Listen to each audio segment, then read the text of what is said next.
Oh.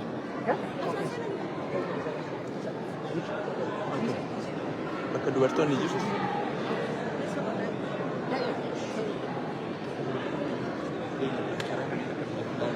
Okay.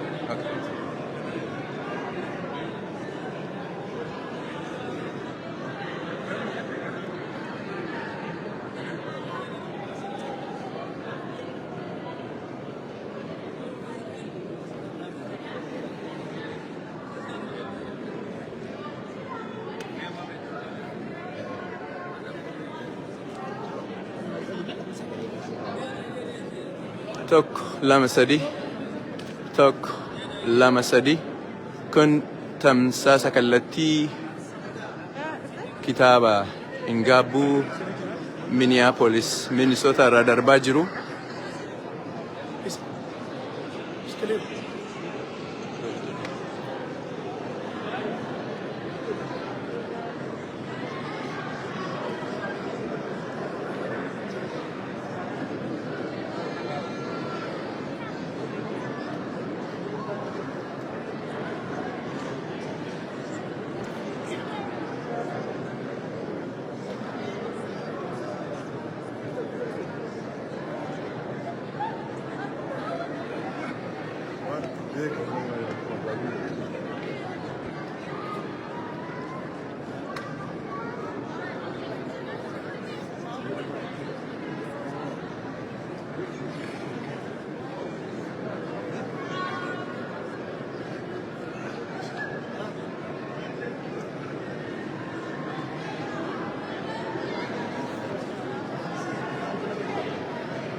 Qophaa'ana jedhe.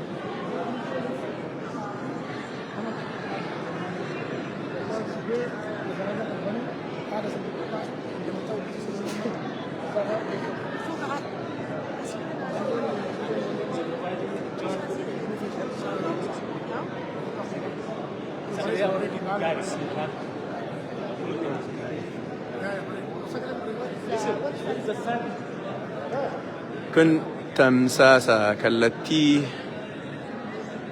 kitaaba Hingaabbuu Suur Ameerikaa jalqaba Minnesota Minneapolis St. Paul irraa isinii darbaa jiru. Yeroo ammaa kana uummanni Minnesota kallattii hundarraa bahuudhaan iddoo isaanii qabatanii argamu. Keessummoonni kabajaa Bojaawar Muhammad dabalatee keessummoonni affeeraman asitti argamuudhaaf deemu.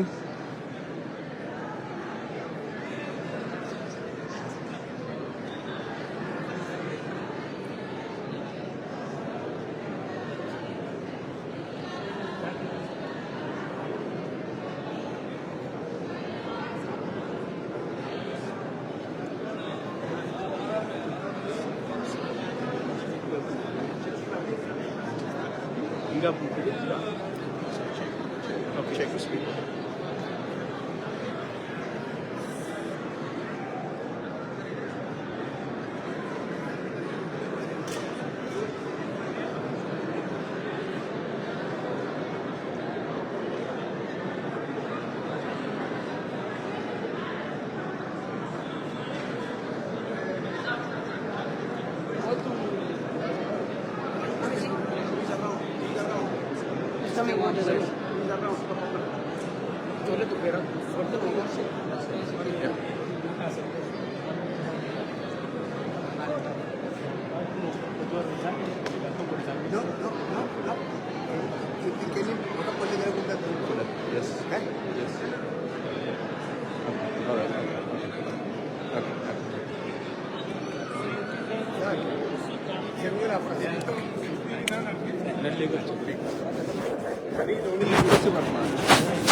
sagaleen isin dhagahamaa jira warri karaa kallattiitiin hordofaa jirtan osoo Takalam ammallee takalam namoonni teessoo isin bira jiru teessoo namaa qabdanii namni sun dhufee yoo hin jirre namoonni akka nu jalaan dhaabbanne keessumoonni bakka kana dhufanii jiran akka nu jalaan dhaabanne yookaan nama eegaa jirtan sanitti bilbila hatattamaan akkas ga'u nu godha.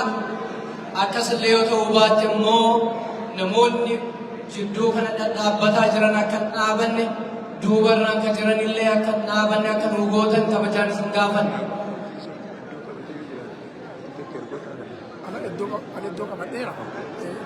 Ijoolleen naannoo nageenya naannoo eegaa jirtan namoonni nageenya galma kanaa eegaa jirtan ammallee irra deebi'ee faffacaatanii bakka isiniif ramadame akka qabattan kabajaan isin gaafata.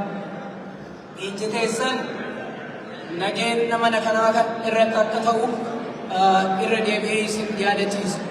Wantoota biraa dhaqqabuu dandeenya. Nageenyi mana kanaa garuu nu hundaafuu waan jaba.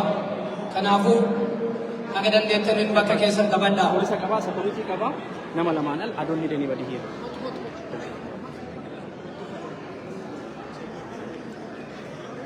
Sagantaa keenya jalqabuuf daqiiqaa muraasa qofatu nu hafa. Barreessaan kitaaba Hingaabbuu abbaan qeerroo kan ammoo namoonni tokko Sawiyyoo jettee ni sodaatu. Jawaar Mohammed dirree isaa dirree qabsoo dirree OMN dirraa itti labsamu dirree kabajaa dirree Oromiyaa xiqqoo dirree olaantuu kabajaan ilmaan Oromoo itti eegamee naa kamiinuu jira. Oromiyaa xiqqoo keessatti deebi'ee qabsoo isaa abaqaalu deebi'ee karaa diinaa akka malee daddafajaanee itti hafne walitti nu qabu bakka kanatti isin jidduutti argamuuf deemu. Ilmaan Oromoo facaanee akka hin qabne abdii qabu. Haa ta'u malee baroota dhiyoo kana keessattuu waggaa jahan dabran hagamatti dabajaan dubbachuu dhaawwamnee akkasumas ammoo gadi qabaa adda addaatiin akka nu adda bittinnoofnu godhamnee jiru. Ilmaan Oromoo bakka kanaa irra jiru kana keessaa baanee jiru. Yaa sabaa, yaa ilmaan Oromoo, jallatamaan qabsaayaan abbaan qabsoo Oromoo Jawaar Mohammed abbaa akka kana jiru. Yeroo tokko ol kaatanii akka naasimattan kabajaan isin gaafatu. Ulfaataa galatoomaa. Isee daqiiqaa takkatti naafsa.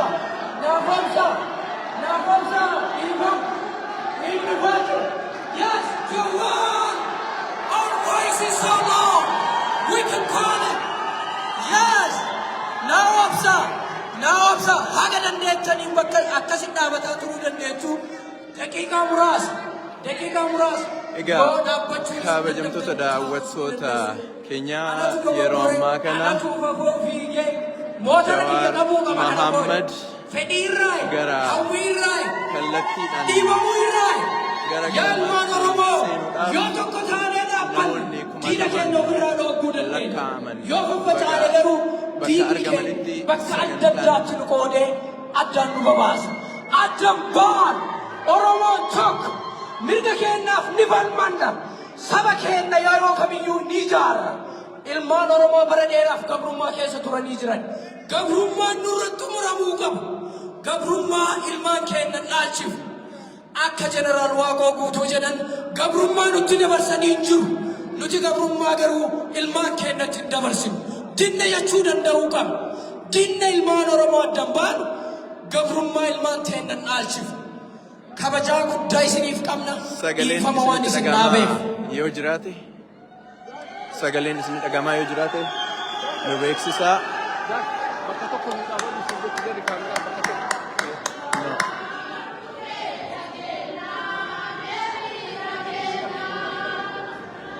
Waan gootan dhiifama waliin ammallee irra deebee ta'a akka teettan isin gaafadha.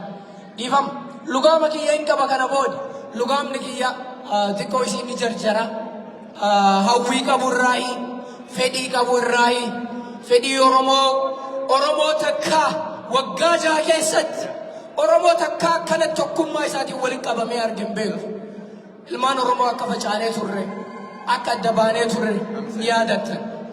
Sanumaaf xiqqoo isin ufafoo isin jalaa jarjaree please na obsa humna amma ol kaataniin san of keessatti naa qabaa. Sagaleen kiyyallee yoo duude har'a bakka kanaa iyyaatuma oola. Egaa kabajamtoota daawwattoota keenyaa sagaleen isinitti dhagahamaa jiraate yeroo ammaa kana Jawaar gara karaan nu keessa dabree dheera seenuudhaaf bakkeen nurraa kaanellee fagoo jira. Ilmaan Oromoo Minisoota bifa kana fakkaatuun Oromummaa barsiisuu irraa kaanee Oromiyaa ijaarree simachuudhaaf afaan Oromoo afaan mana barumsaa ta'ee jira. sirna Haa ta'u ammoo bahanii haa simachuudhaaf ta'u ammoo qophiitti yeroo argamu. ammaatti wanni ani si yaadachiisu bakka isin qaabattanillee barbaada. lakkaa'aman Ministeera barumsaa namni fudhatee bakka san bu'ee jiru. hanqatee Gaafa bakka kanaaf ka'u namoonni baay'een wanni inni bakka kanaaf ka'eef qabsoon Oromoo isa sodaachiseeti. Har'a garuu namni sun daawwattoota muudamaa ministeera barnootaa ta'ee mootummaa amma jiru hojjeta. hordofaa jirtu. Kun waa malee miti. Haba qaalanu afaan Oromoo afaan barnootaa goone uf duuba deebisuuf uf duuba harkisuuf yoo danda'an ammoo dhabamsiisuuf waan ta'e. Kana dinne jedhu afaan Oromoo afaan barnootaa ta'uu qofa odoo hin taane afaan biyya sanii federaalaa ta'uu qofa odoo hin taane afaan biyyaa ta'uu barbaada. Afaan keenya aadaan keenya eenyummaan keenya tuqamuu qabu. Yes, nu ilmaan Oromooti. Yes, nu ilmaan Mancaati. Yes, nu ilmaan Tuulamaati. Yes, nu ilmaan Sikkoommannoo. Yes, nu ilmaan Oromooti. Tokko taanee diina keenya of keessaa ba'a. Hin bubuqqa'e addaan hin ba'a. Oromoo bakki irraa kaanii fagoo. Bakki deemnu garuu diinni yeroo ammaa loofaa jirullee diina dadhabaa. Diina lamshaa bubbuutuun keessaa ba'a. Bubbuutuun keessaa baatuuf keessaa qulleessinee biyya keenya abbaa biyyummaa keenya aadaa keenya afaan keenya yeroo kamiin caalaa yoo akka jabeeffannee ijaaran abdii guddaa qaba. Akkuma dura jalaa ture gabrummaa ilmaan keenya naachi gabrummaa nurratti haa ta'u jedhe. Gabrummaan bakka nama dhaabbanne kanatti haa dhumatu jedhe. Afaan keenya aadaa keenya eenyummaa keenya addaan nu qooduu hin danda'u. Ilmaan Baalee nu jedhan afaan Baalee jedhan. Ilmaan Booranaa jedhan afaan Booranaa jedhan. Kun afaan muummicha ministeera Itoophiyaa keessaa bahe. Of duuba deebi'aa yaadadhaa laalaa. Waggaa jaan dabran uummanni keenya Wallaggaa yookaan ammoo uummanni keenya lixa Oromiyaa waan inni keessa ta'e gubatu dirooniin tumamuu manni qotee bulaa keenyaa ibiddaan gubachuun seenaa yeroo gabaabaa keessatti argina. Kun namoota tokko tokko lolli duraan jalqabe lola Tigraayitti fakkaata. Garuu miti lolli guddaan Oromiyaa irraa ka'e. Ilmaan Oromoo of duuba deebisuuf ilmaan Oromoo haala adda addaatiin gabrummaa keessa seensisuu irraa ka'e. Kun yaadatamuu qaba. Kun jala sararamee dubbatamuu qaba. Kana immoo ofirraa dhaabuuf tokkummaan qabsaa'uu danda'uu qaba. Ammallee rakkabee ilmaan keenya lixaa ilmaan keenya Wallaggaa ka dirooniin tumaman keessattuu mucaa daa'ima ati shanee jedhanii qawwee harka kaa'anii haadhaaf abbaa irratti teessan haadhaaf abbaa irratti ajjeesan hiyyaan galmaan Oromoo dagan nu keessa jiru akka itti dubbannu wallaala bakka itti dubbannu wallaallee ukkaama ukkaamamnee lafa callisuu hin dandeenyu har'a guyyaan keenya har'a guyyaan diina magaalaa kana keessatti illee ta'e isteet Ameerikaa keessatti yeroo adda addaatti gadi nu qabuu yaale ufafoo dhaabbannee waltajjii kana geessine. Tokkummaan keessan, naamusni keessan, jireenyi keessan, hawaasni kun yeroo kamii caalayyuu sadarkaa nama gammachiisuu irraa akka jiru an har'a arge. Dhugamaanuu hawaasa kana qabu, hawaasa guddaa kana afaan qabuuf yaalan. Yaa sabaa yaa Oromoo afaan hin qabannu jennee bakka kana jirra. Afaan bannee dubbachuuf bakka kana dhaabbannee jirra. Waan waggaa jaataan, waan waggaa jaan dabran keessa dabarre takka lama jennee utuu lakkoofne guyyaan guutuu hin ga'u. Waan hedduu keessa dabarre, waan hedduu keessa dhufu. Carraa kanatti Jawaar Mohaammed kitaaba hin gaabu jedhee gaafa barreessu yaa sabaa akka nama tokkootti wanni natti dhagahame hin gaabuu kana keessa gaabbitu jira laata? Hin gaabuu kana keessa gaabbitu jira laata? Xiiqitu jira laata? Kana dubbisuu barbaada kitaaba kana keessatti. Xiiqii kana arguu barbaada. Isinillee xiiqii kana dubbisuu, bitachuu, kitaaba kana jenereeshiniif dabarsuu, seenaaf kaayyachuu qabdan. As deebi'ee waan tokko waanuma yeroo gabaabduu dura godhame isinitti himuu barbaada. Gareen amma mootummaa nuufiin jedhee aangoo irra taa'ee jiru kitaaba namni tokkochi barreesse sodaachuun kabajaan kitaaba kanaa magaalaa Naayiroobii keessatti akka hin taane afoo dhaabbatti. Kun hojii diinaati. Nu kanaafoo dhaabbataa jirraan. Kana godhuu qofaa miti. Karaan taane kitaaba kana isaan godhanii waan hin taane PDF irra maxxansaa jiru. Kun dhugamaanuu hojii gadaana. Hojii mootummaa ofiin jedhu irraa hin eeggamu. Hojii kashlabbeeti jechuu ni dandeenya afaan baafnee. Kanaafoo dhaabbanne. Kun kan ammoo akkitti afoo dhaabbachuu dandeenyu har'a bakka kanatti argamnee kitaaba kana bituuf. All right. Simannaa kennaaf ammallee humna mudaratti ol kaataniin kabajanii akka ol kaatan isin gaafan. Jawaar Mohaammed qabsaayaa sabaa barreessaa kitaaba hin gaabuu qabsoo bakka irraa itti hataale. Oromiyaa xiqqoo Minneapolis Samboo keessatti argama. Yaa sabaa, yaa ilmaan Oromoo, yaa jiraattonni magaalaa kana ulfaadhaa galatooma galma kana akkana guutanii Jawaar Mohaammed bareechisuu bakka kanatti waan argataniif ammallee galatooma. Jawaar is here. Yaa sabaa, yaa Oromoo, goota keessan, ilma keessan, Jawaar Mohaammed, ilma keessan Jawaar Mohaammed simadhaa. Yaa Oromoo, Jawaar Mohaammed isin jidduu bahe. Jawaar Mohaammed bakka kana gaafa dhaabbatu isin hunda yaadata. Ililcha haawwatiin, ililcha galatooma ulfaadhaa.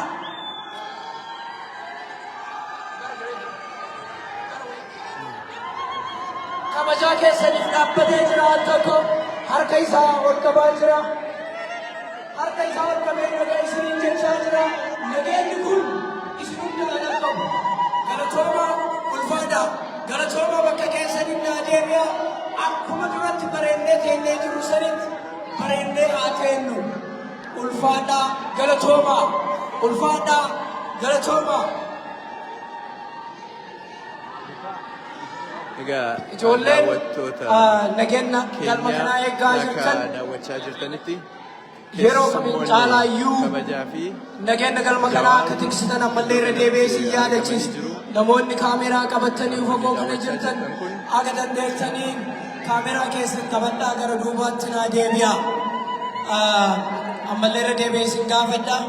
Naamusaan bakkuma kana taa'aa turre taadachaanu. Ulfaadhaa galatooma wayyooma.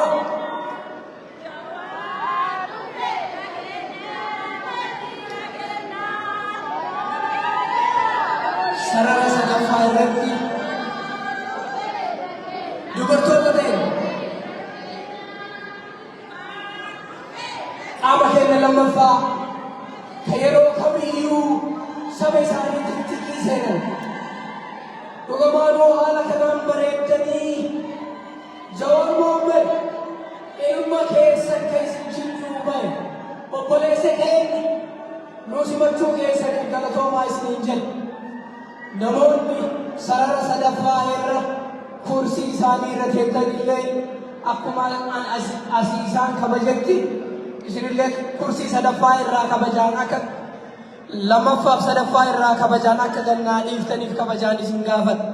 Hawwata teennati siinqee qabatteertu namoonni kursii sadaffaa qabatanii jirtan sadaffaaf lammaffaa qabatanii jirtan please haga dandeettaniin irraa nokaa isiniin jedhu kabajaan isin gaafadha.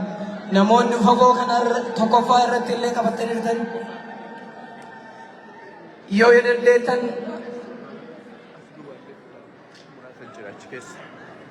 akka argaa jirtanitti sagantaan officially banamee jira. Haga dandeettaniin walaa kabajinu dubartoota keenya manguddoota keenya kabajinu. Sagantaan banamee jira. Manguddoota ni jiru ta'a garuu kabajama walii haqamaan jechuu fi akka itti bareeddan godhu as dhaabattanii argitanii akka diinitti isin sodaatu as dhaabattanii odoo argitanii akka iji keessan nama sodaachisu odoo as dhaabattanii akka kiyya argitanii akkam gammaddu.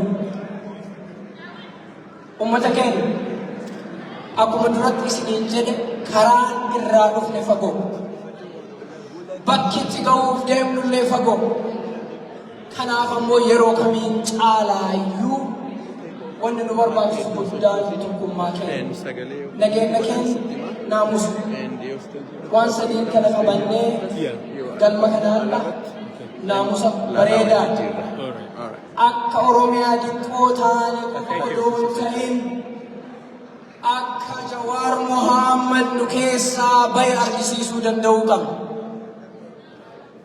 Gaafa mana ofiitti galaniin kolfan gaafa mana ofiitti galan qoma dhaatanii deemu Jawaaraan qoma dhaatee deemaa jira. Jawaaraan kolfaa jira. Jawaaraan gammadaa jira. Maaf komannaan nama hagana nama jaalatu nama hagana qabu nama jaalatu yoo qabaatan qoma dhaachuu miti waan biraayyuu yoo godhan nama lallaatu. Anuu ni gammada. Isan ammoo kitaaba nuu barreessitee nuu fidde jettanii isa simachuuf bakka kana argamu inni ammoo nadaran akka gammadu abdii qaba. Ijoolleen keenya kana ga'ee eeggan namoonni daangaa qabatanii illee dhaabbataa jirtan haga dandeettanii barcumaa barbaadadhaatii taa'a. Barcumaan gara duubaa jira jidduu keessallee barcumaan jira. Akka yeroo keenya duraan uummanni garuma sagantaatti deemna sagantaa keenya walduraa duumaan haga gaafii deebitti haalumaan maangadiitiin akkuma asii taanee jalqabuun itti fufna jechuudha. Haga dandeenyee namoonni dhaabbannee jiru bakki waan jiruuf keessattuu baay'inni kan irra jiru nageenya keenyaaf nageenya mana kanaatiif nama maraa taa'anii teettanii isin arguu barbaada. Ijoolleen nageenya eegdan namoota dhaabatan nu teessisaa. Bakkeen jiraa nu teessisaa. Socho'aallee ta'a wal jalaa dhageenyu. Galatoomaa ulfaadhaa.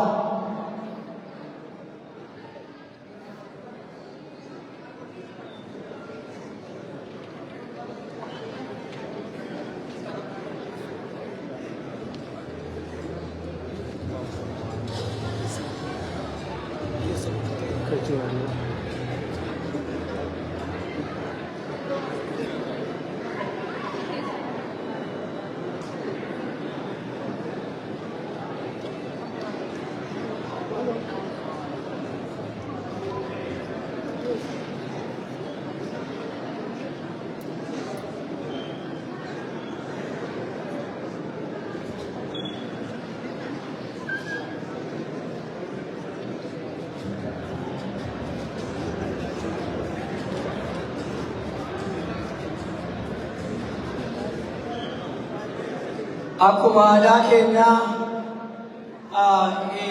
guyyaa irraa eebba manguddootiin jalqabna.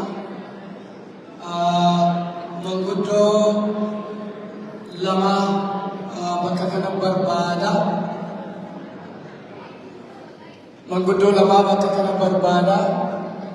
Tokkoo fi kiyyaa filaa.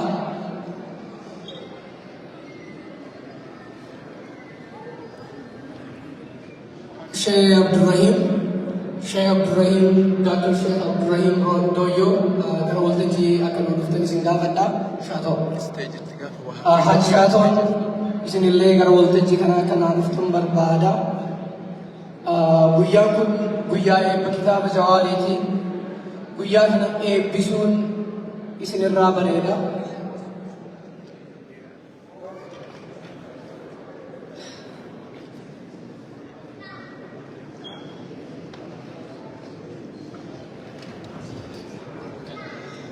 Difam.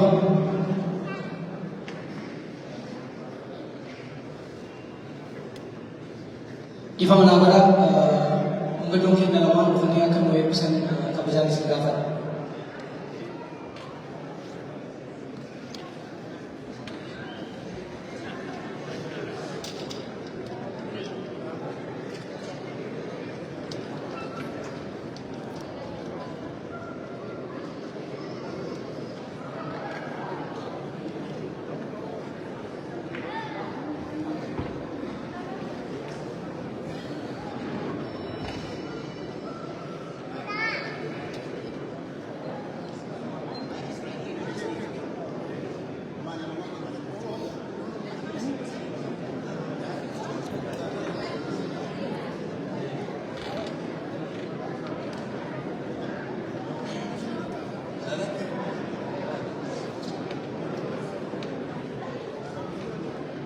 بسم الله الرحمن الرحيم الحمد لله رب العالمين الصلاة والسلام على رسول الله السلام عليكم ورحمة الله وبركاته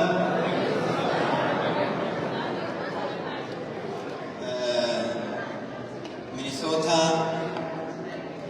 حواس قدّا حواس بريدة حواس قرتي والفن قبو حواس كبجا قبو hawaasa kabajaa namaallee beeku ka ofiillee ka beeku hawaasa gaafa keessummaan adda addaallee nutti dhufte asiin duras gaafa gartii muummichi ministeera biyya Itoophiyaa biyya kana dhufes hawaasa ulfinna godhee kabajaa godhee galche gaafa gartii dura taa'aan ummata muslima Itoophiyaa Dr. Shahajjiin biyya kana dhufanii hawaasa kana argan ummata kabajaa galche akkasuma guyyaadha obboleessa keenya Jawaar Muhammad kitaaba isaa kan inni barreesse waan inni achi keessatti barreesse argina jettanii hawaasni as wal geettan baga gammaddan isiniin jechuu barbaada. Dura of eebbisanii nama eebbisanii fi eegaa kan isiniin jedhee boodatti Olessi keenya Jawaari yeroo bu'aa bayii hedduu keessa dabruun baga hadhallee guyyaa har'aa deebitee hawaasa keetiin wal agarte jechuu ni barbaada. Amiin jedhadha.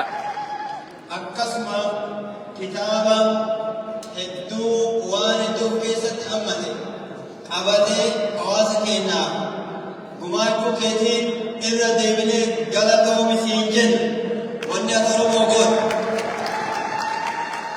Gumaachi inni uummata Oromootiif godhe baay'ee laafonnee fixuu hin dandeenyu kun ammoo keessattuu kitaabni kun kitaaba gartee seena qabeessa nama hedduu kitaaba barreessee eebbisaa jira namoota hedduutu kitaaba adda addaa maxxansaa jira ammoo kitaabni kun kitaaba gartee bu'a qabeessa jennee ilaallu uummata Oromootiif dhala dhuftuuf ilmaan keenyaaf warra isa fakkaataniif bakka gartee akka gaariitti kitaabni kun waan hedduu keessaa qaba jennee waan abdannuuf jecha dhaamsa dammoo hawaasaaf godhu kitaaba kana bittanii yookaan osoo hin taane kitaaba kana bittanii dubbiftanii eegasii duuba waan itti jedhamuu qabuuf akka itti jedhamuuf akka isaa dhaamsa dabarsan waan ammootu isa eeguu barbaachisus yoo jiraate achi keessatti dubbiftanii bakki kunniin qajeelfamuu qaba jechuun akka ergaa isaa kennitan kabajaan isin gaafata Minnesota galatoomaa isin jedha ulfaadhaa bula.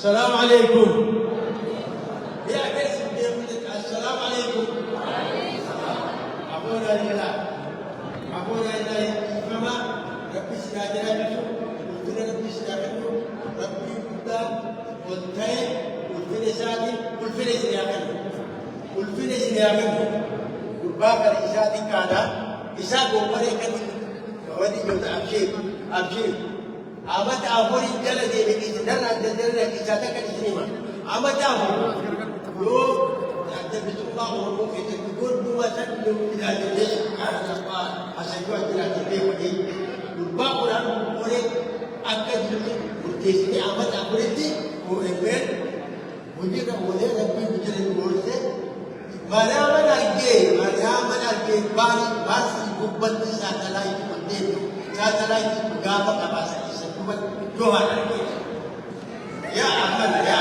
باقي إنجبوا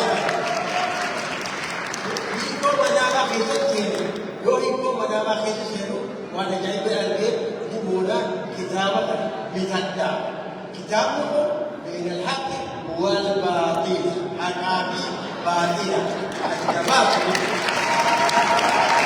الكافر كتاب المراقبة مراقبة باطل جابات شخصي كنو يسي رقلاتني كتني ولديا تقال جبت نبودي أباو كيربي في كبير سيدنا الله أكبر كبير سيدنا كبير تبجع Galatoma malera jebe mangudo kena rotina mata ulfata isni jenna wata jiguya na namota isni gesan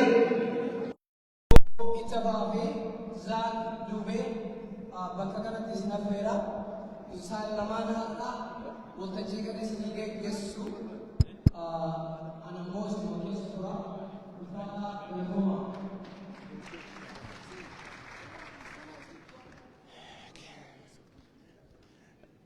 Dursine misunderstanding tokko warri abbootii amantaa eebbisan namni tokko isa isteejii duras waan jiruuf abbaan waan ta'eef asumaan itti afaan eebbatti dabaleeti achi booda isteejii akka fudhatu duras saasii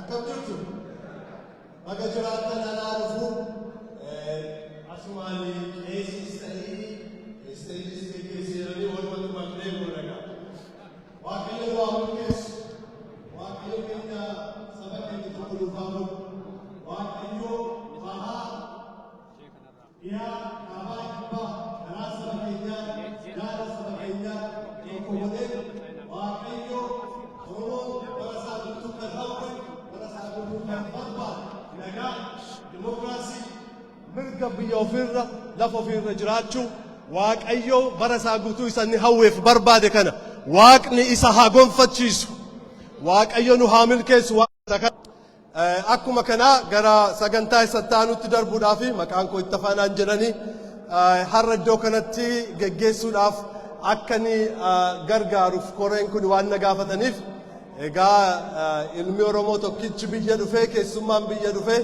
attamitti tuun hojjetin darbina ka jedhumaa finas waan hundumaa roome haan tokko harka keenya walitti rukutannee jawaab Muhammadin ammallee baga nagaa dhufeetu undoubtedly jawaab nama beekamaa nama jaallatamaa hayyuu Oromoon hundinuu irraa dhaga'u Oromoon hundinuu irraa baru yoo qeequu barbaadillee qeequ yoo deeggaruu barbaadillee deeggaru yoo jaalalatti agarsiifachuu barbaadillee jaalalatti agarsiifachuu barbaadu namni kamiyyuu dispute gochuu kan hin dandeenye impaaktiin siyaasa Oromoo dhimma Oromoo hojii Oromoo irratti waggoota hedduu darban kana keessatti over a decade geggeesse undeniably uummata Oromoo uummata Itoophiyaa East Africa gaafa Afrikaa hundumaa keessatti impaaktiin yookaan chaappaan jawaan undoubtedly or arguably waan shakkisiisaa miti kanaaf nama akkasii kun Oromoo keessaa bahu Oromoo qabeenyaa akkasii qabaachuun Oromoo qabeenya guddaadha ammallee baga nagaa dhuftee as jiraachuun keetti baay'ee gammadna sagantaan kana booddee jiru wantoota tooraan booddee anaaf isaa akka wal argaa fuudhee geggeessaa isa kanatti aanee jiru isaa gara kamitti akka deemnu nutti himna. Ammallee yeroo gaarii akka qabaatan waan baay'ee akka barruuf yeroo inni gaaffii chaalenjii ta'e gaafannu waan darbirraa waan gaafannu waan dhufurraa waan barru yeroo akkasii akka nuu ta'u hawwii guddaa qabaa fayyaa ta'u. Jirtu warra Minnesota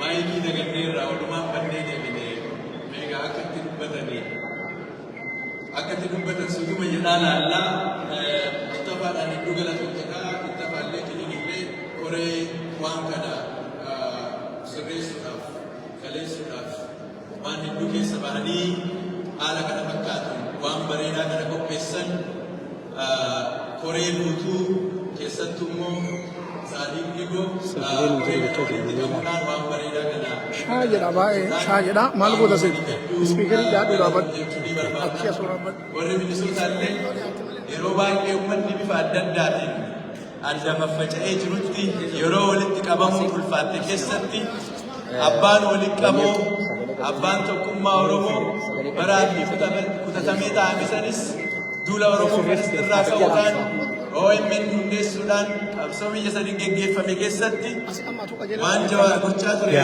amma deebisanii himuun seenaa irra deebi'uudha waan ta'eef sun waan hundi keessanuu beektanii bifa bareedaa kanaan deebinee baga wal arginee osoo yeroon fudhatin yeroonis baay'ee waan deemaa jiruuf dubartoonni komandoo akkasumas waldaa dubartoota Minisootaa walitti ta'uudhaan sirna keekii muraa kitaaba hin gaabbu jedhu qopheessantu jira. Kallattumaan gara sagaleen hin dhagaamu dhiiroo dabarreetii sagantaawwan sagalee jechuu jira beeksifna warri karaa kallattiitiin nu Oh, hordofan connect to the first time. sagalee yoo hin jiraanne dhiifame isin gaafannaa waraabamee haala qulqulluu ta'een haala isin dhiyaachuu danda'u haala mijeessinaa qophooftanii yoo jiraattan kallattumaan gara keekii muruutti dabarraa qophii ta'uu keessan na beeksisa. sagaleen hin fagaate okay okay. Ayyee Jawaar kallattiidhaan gara sirna keekii muruutti affeerraa itti aansinee sagantaawwan jiru isin beeksifna. Hamilee.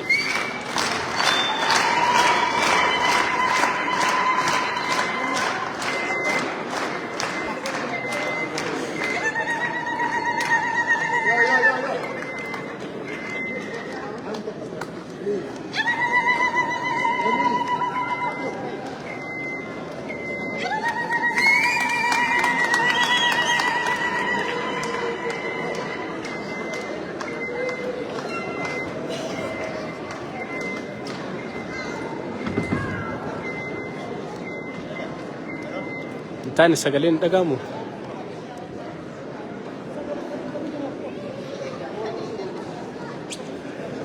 Ayyee baay'ee fayyaata dubartoonni Oromoo Minnesota Sagaleen dhagamu moomina bo ana zizo da namni mobile harka qabu. Amma yeroo kana sagantaan taanu namoota kitaaba kana gulaanuu keessatti Jawaar Mohammadin gargaaran afaan Oromoo gulaanuu keessatti nama isa gargaare akkasuma afaan Ingiliffaan kan barreeffame gulaanuu keessatti kan isa gargaare keessummoota kana iddoo kanatti simanna afaan Ingiliffaa kana gulaanuudhaan kan isa gargaare Andrew Deport nama jedhamu akkasumas immoo afaan Oromoo kana gulaanuudhaan kan isa gargaare Ziyaad Abdul nama jedhamu isaan kana Jawaar akka gara kanatti waa isaanii waan jedhu qaba isaan gara kanatti dhufu. I'm going to invite Andrew Deport and Ziyaad Abdul to come to the front of the stage to make some remarks. Yes, answer.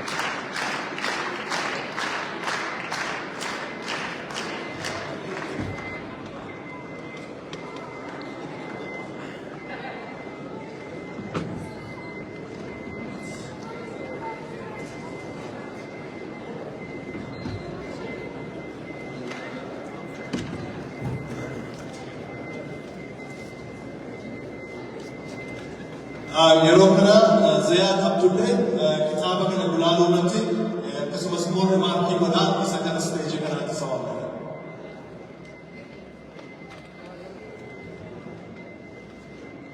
akkam jirtu warri Minnesota.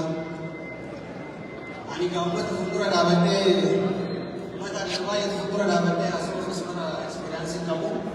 Garuu baga naa jiraattanii baga wal argine baga rabbiin olaanaa ta'e firii dadhabbii keenyaa kan nutti argisiise alhamdulillah rabbil aalamiin.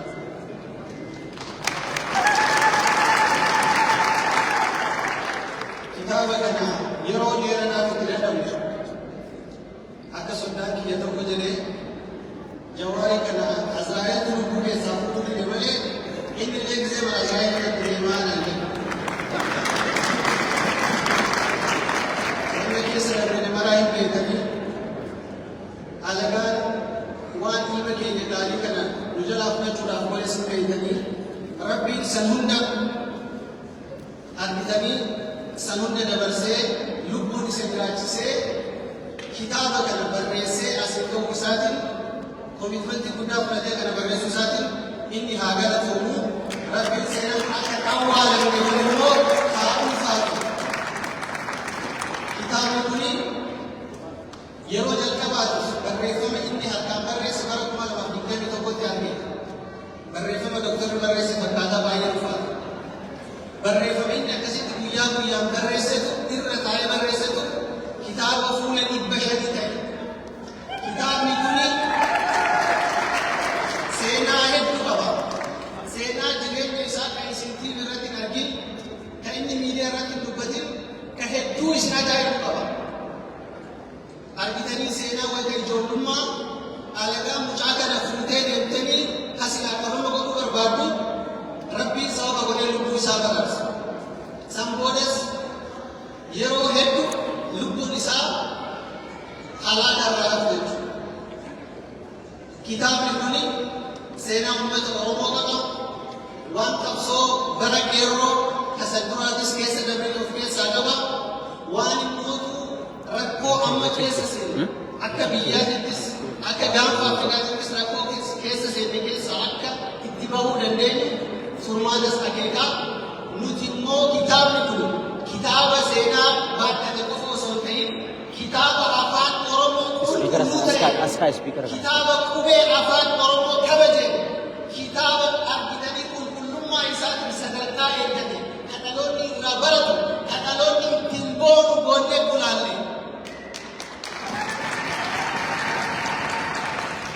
I am so proud of the quality and the quantity of this book. Innis nu amanee amaanaa kana nutti kennee nutis amaanaa kana galmaan ga'uu keenyan ammallee rabbiin jedhanii haa ga'u. Isin uummanni Minisootatis uummanni Awurooppaatis obboleessa keenya kana kabajanii argamtanii dhufuu keessaniif hedduu galatoomaa. Kitaaba kana akka dubbistan hedduu isin affeeraa. Keessattuu immoo warri kitaabni kun karaaman isaa akka dabalu gootan warri mootummaa kitaaba kana waan nu yaadne walitti kiiloo isaa nuu kaasan haa galatooman haa ulfaatan. Har'a akka jawaar jedhe akka jawaara anaajinaa san itti hajaman manni marti sabaaf sablammiin Itoophiyaa kitaaba kana akkamiin harkaan gaadha jedheetiniin gurzaa bulaa jira. Mana maraa hin gayaa dhaamsi kun mana maraa hin gayaa namni bartuu hin dubbisaa. Itoophiyaanis rakkoo ishii hudee qabe kana keessaa hin baati. Rabbiin waan isin yaaddeessu kana tokkummaa Oromoo laaffataa jiru kana rabbiin nu haa cimsu. Bakka kaleessa irree tokko taanee ittiin qabsaa'aa turre nuun haa ga'u. Injifannoo dhugaa bilisummaa dhugaa rabbiin ittiin nu haa ga'u. Umriif hin duunu warri dura qabsooftan galatooma. Aniif jawaar ganaa jirraa humna qabnaa fedhii qabnaa jaalala uummataa qabnaa qabsoo keenya kaleessa beeynaa gara itti deemu beeynaa rabbiin waliin hin milkoofna galatooma.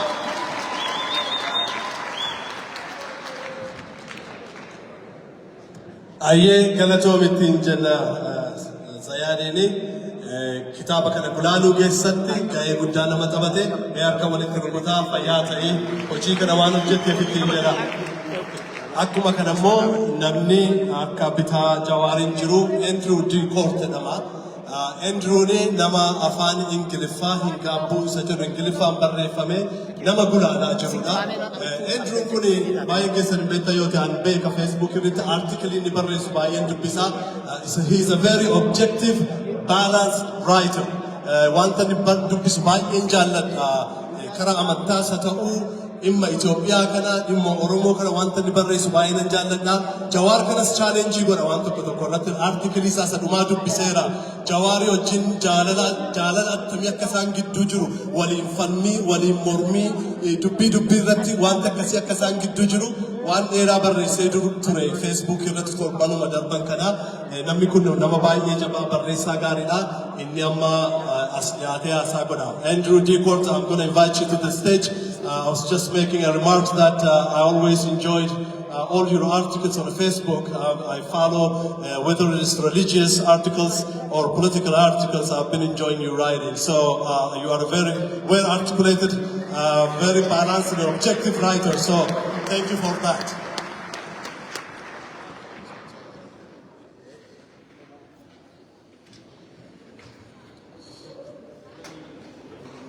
Kabajam Totafi, Hawassa, Galatama, Minnesotafi, Nano, Ishi, Yo yeah!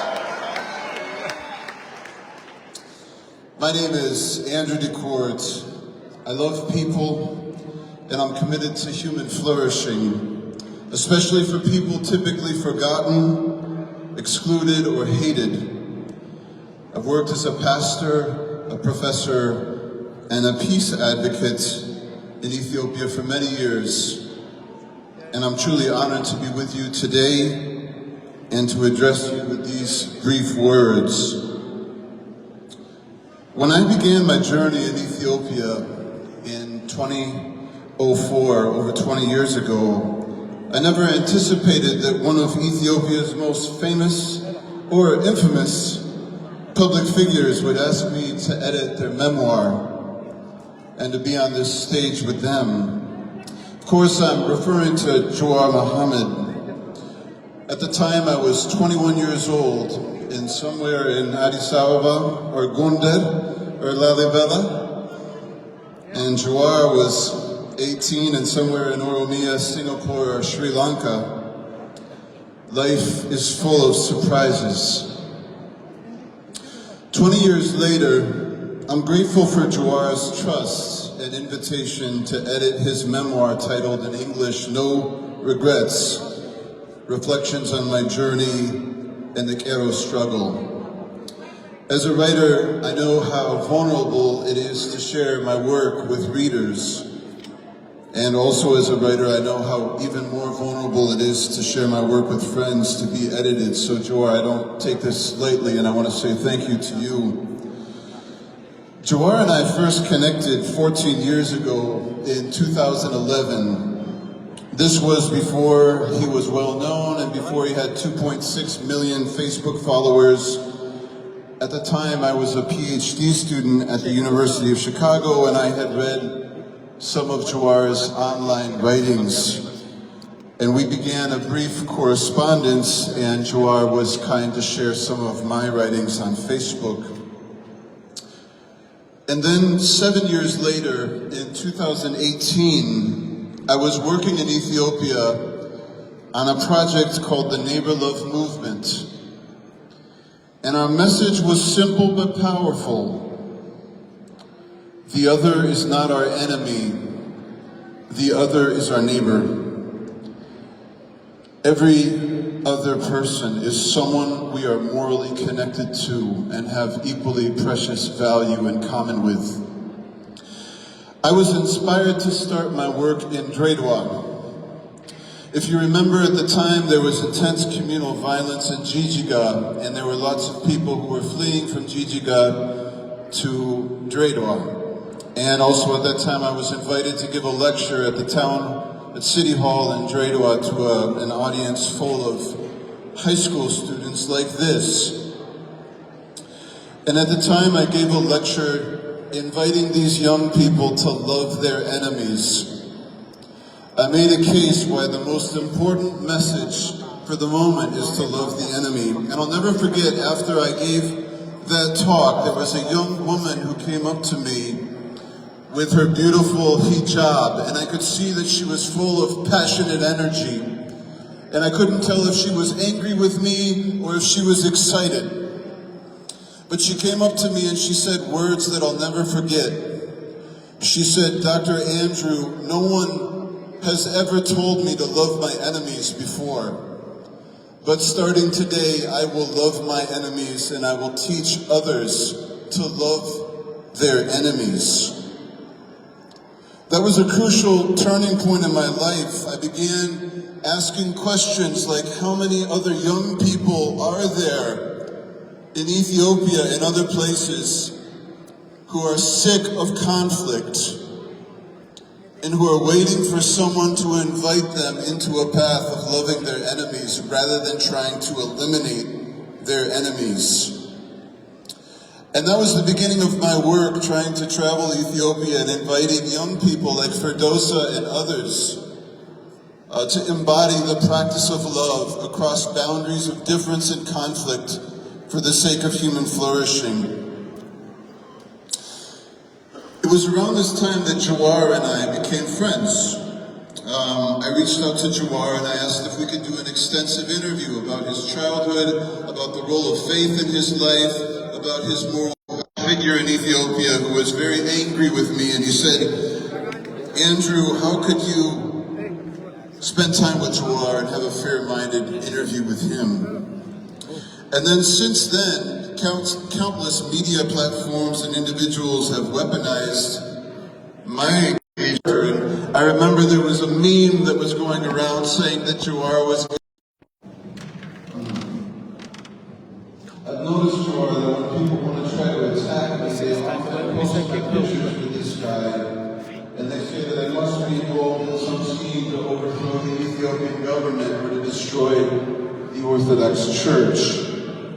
Of course, this playbook of associating someone with the enemy and trying to use that to take them down is as old as the hills, but it's also true of poison. And I observe, friends, that this pattern of marking others as enemies and then trying to destroy them is literally killing hundreds of thousands of people in Ethiopia and in the wider region. Now, on my end, I want to say that what I appreciated about my friendship with Ola Jawar, my neighbor, is our blunt honesty with one another and our playful humor. Jawar and I openly disagree with one another while remaining committed to respectful friendship. I've rather fiercely criticized some of Jawar's nationalism, and he's also questioned some of my convictions. We often agree, we often disagree, and we laugh just as often as either. And when we talk, I find that Jawar is often sweating in the gym, and I'm often up late at night writing in the dark in Chicago. It's something that I always remember about my friendship with Jawar that I appreciate is the first time that he invited me to his home, he asked me if I had any food preferences. And I thought that that was an indication of Jawar's awareness of other people and his attempt to practice respect across boundaries of difference. That meant a lot to me. I also appreciated that when I invited Jawar over for dinner at my house, that he politely declined because he didn't want to get my wife and I in trouble. I thought that that was an act of kindness. And I've noticed, thanks, brother. I've noticed that ever since my mom had a stroke and then after my father died, that Jawar also continues to ask about my mother and how she's doing. Now, I'm well aware that Jawar can turn his media machine against people. And that could be me someday. But to date, Jawar has only been kind and respectful to me, and I've tried to be kind and respectful to him. And friends, I'd just like to say a few more words and then I'm done. Thanks for your patience. For some, Jawar is a godlike savior. They celebrate him as a lion, a hero, or a messianic king. For other people, Jawar is a demonic monster. They condemn him as a snake, a terrorist, or a devil. For me, Jawar is neither.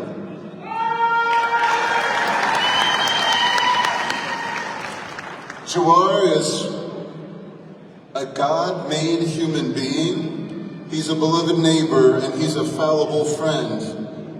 Jawar was born a powerless baby, just like all of us. And Jawar's gonna die a mortal, just like all of us. And right now, Jawar has the responsibility of deciding how to use his powerful gifts, just like we all have that same responsibility to decide how we will use our powerful gifts. And for the record, I'd like to say that my decision to edit Jawar's book is not an endorsement of it. This book is Jawar's work, and my work, like any professional editor, is to make the work as clear as possible, whether I agree with it or not. But I'd like to say this, friends. Jawar tells a fascinating story in this book. I'm especially appreciated the way that Jawar repeatedly returns to the important role that others have played in his journey. The way he carefully observes his own experiences, his emotional vulnerability, including the way that he admits to often feeling fear and stress and frustration, and also the robustness of Jawar's reflections on nonviolent organizing. I have big respect for that, brother. In many ways, this book is about growing up. And as we all know, growing up requires courage, because it requires us to face difficult truths. And I'm proud of Jawar for naming a difficult truth in this book. If you make it all the way to the end, I think there's like 470 something pages. But if you make it to the end of this book, you'll see that Jawar claims that nationalism is dangerous. Nationalism is dangerous because nationalism so often becomes a justification for authoritarianism. And the way that we try to use nationalism to overcome our own oppression is often used as a tool that begins oppressing other people. And before we realize it, the very things that we claim to despise, we find ourselves repeating. I was really impressed, Jawar, that you were willing to name this difficult truth. It's an unpopular one. Nationalism is dangerous because it easily justifies authoritarianism. And we begin to think that we deserve something more than someone else. And this is why I think it's valid for all of us to critique nationalism today. It rejects the moral imperative to love our neighbors as ourselves.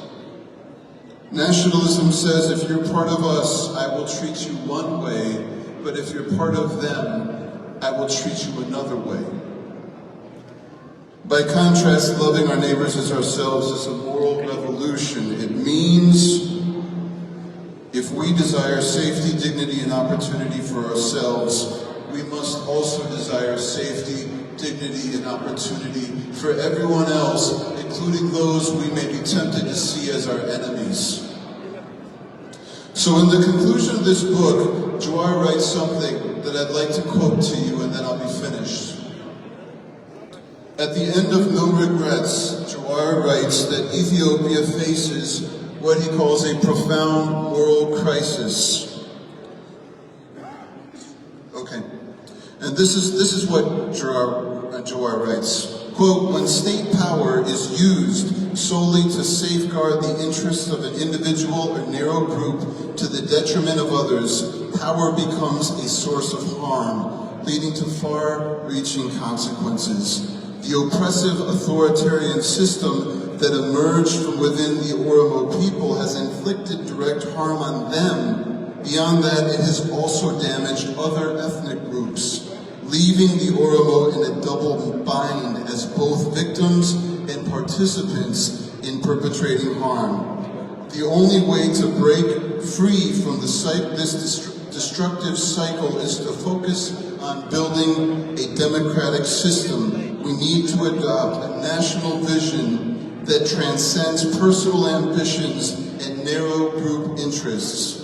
Given Ethiopia's complex realities, it is imperative to acknowledge that no single individual and no single group can monopolize political power indefinitely, unquote.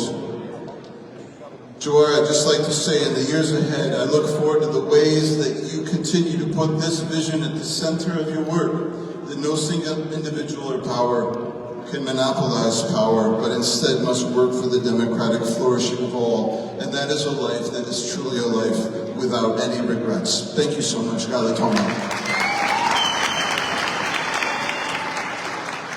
Thank you so much, Andrew. Kanama beeku, fagor rayu akkana nama beeka. Kaqee keessaatu nama tuffata, kaqee keessaatu nama xiqqeessuuf yaala. Ka beeku hayyuu akkanaatiin marfamee deema. Hayyuu akka Andrew qofa osoo hin taane hayyuuwwan dhibbaan lakkaa'amtu duuba jiranii Jawaar maaltu duuba jira? Jawaar kophaa jirtaa jedhanii duukana hunda argan kophaa jirtaa nuti jedhamu wayitu hin jiru. San hedduu booddeetti deebina. Egaa Jawaar takkaa kophaa isaa deemee hin beeku. Namoota jajjaboo, hayyoota jajjaboo akka sirna amma hayyoota ofirraa dhiibuu hin taane hayyoota ofis sissee waan hedduu namarraa waan fudhatee namatti waan kennu kennee nama deemu hayyoota kanneen keessaa ammallee gabaabsee sa'aatiin salaatas gahaa jira waan ta'eef gabaabsee Profeesar Hizqi'eelaas nu jidduu jira namoota Jawaar wajjin bara dheeraa turan waan hedduu hojjetaa turan keessaa duramee harka Profeesar Hizqi'eeliif Profeesar Hizqi'eel gara isteejitti affeeree yaada gabaabaa Profeesar Hizqi'eel booda salata goonee kaanee sagantaa itti aanutti dabarraa gara Profeesar Hizqi'eelitti darba. Galatooma. Akka deebi'ee wal agarre.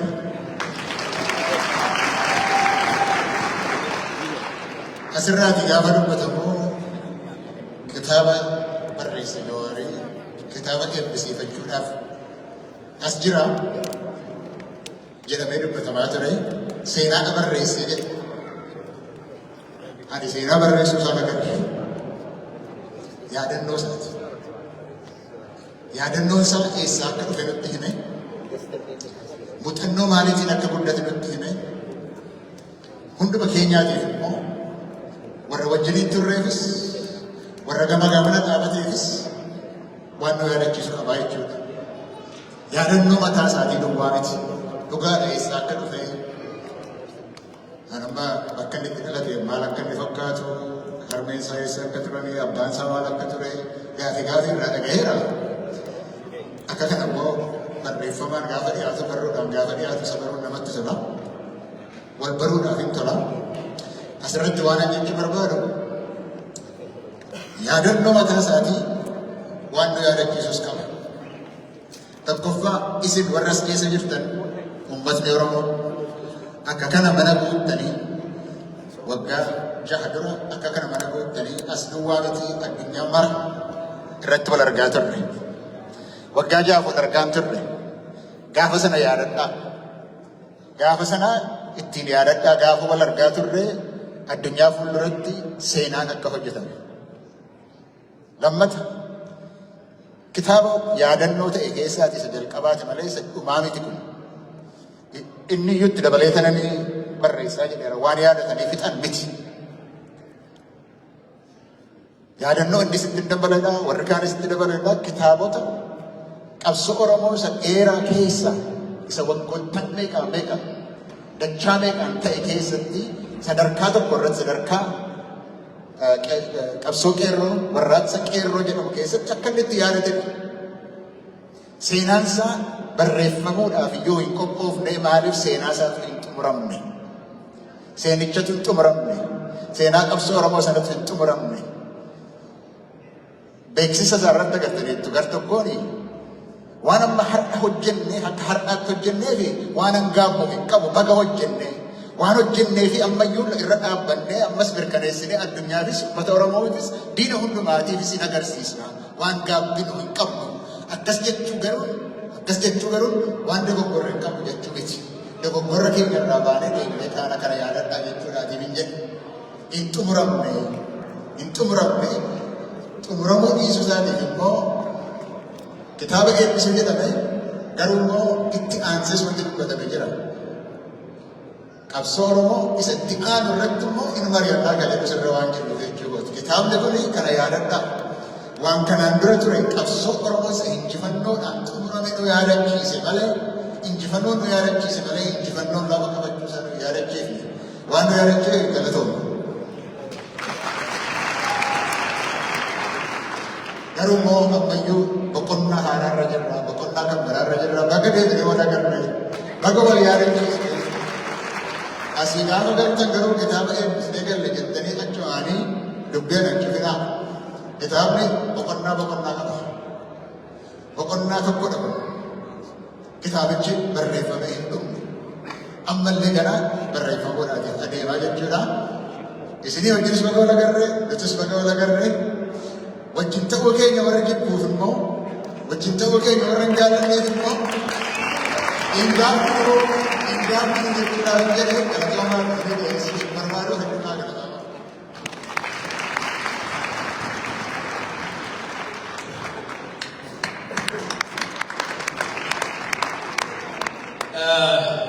Yaadni dhufaa jiru isteejii kana taayimii baay'ee gabaabaa qabnaa asirraayis gabaabsuudhaaf yaalla.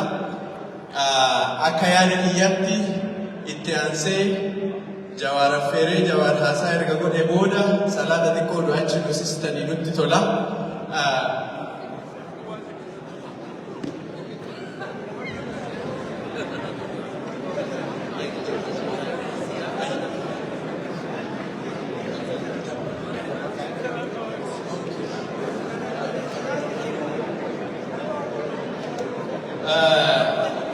Okay, akkana goona. Warri kitaaba fudhattanii yookaan kitaaba bitattanii mallattoon irratti isiniin kaa'amne kitaaba san qabattanii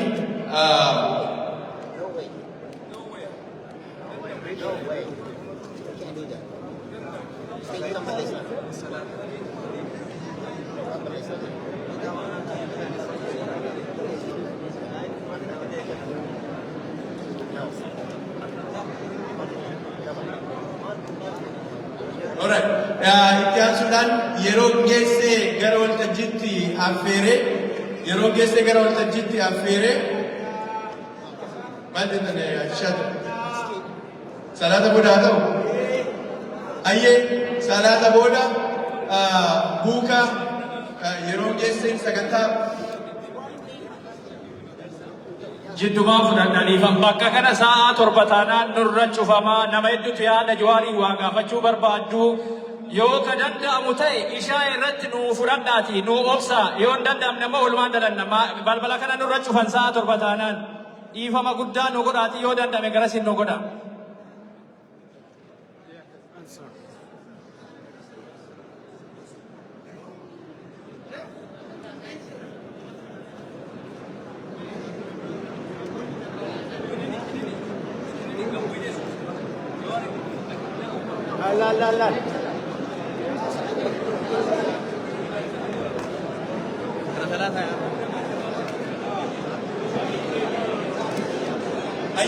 warri salaatan osoo salaataa jiran warri buuka qabdanii isinii hin mallattoofne buuka mallatteessaati sagantaa asii godhamu.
Kabajamtoota daawwattoota keenyaa sagantaa itti fufaa kutaan lammaffaa sagantaa haga walitti deebinutti